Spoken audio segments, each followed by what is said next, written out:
Okay, let's take you to Düsseldorf Airport, where the ill-fated Germanwings flight was actually headed. Bastian Hartig is there for us. Bastian, we hear that there have been cancellations. What's happening exactly?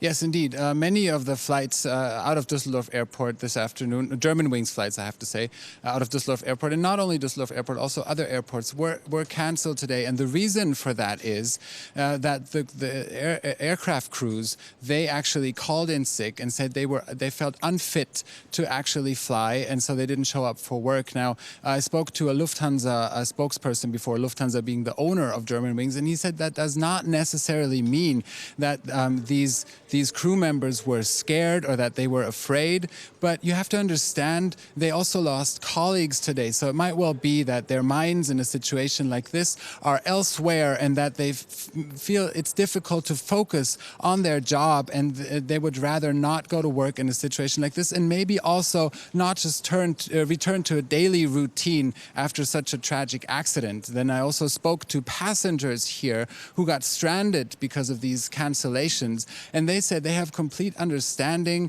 that in a situation like this, flight attendants and pilots don't show up for work, and maybe it's even safer. If they can't focus on their job, maybe it's better for them to stay at home, even if that means that that these passengers have to probably spend the night here. They would rather do that and fly out on another day. Okay, I guess whether passenger or crew, it's a difficult situation to deal with at the moment. And it must be a strange scene there at Düsseldorf Airport. Explain for us a little bit of what's going on there. I'm sure people are wary about flying in general.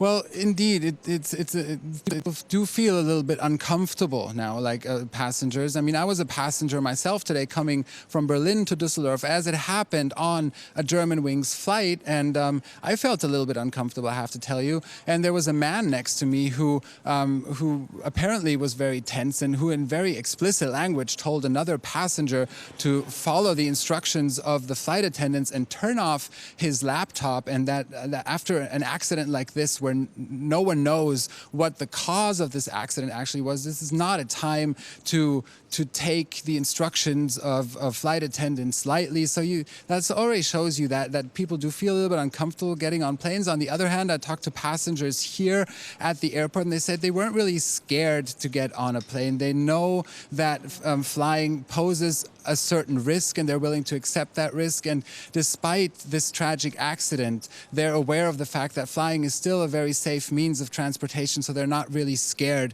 to get on a flight, even in a situation like this. Sure, it's a lot safer just to get onto a flight rather than to get into your car, but it's definitely a shock for all. Bastian Hartig, thank you very much for keeping us up to date from Düsseldorf.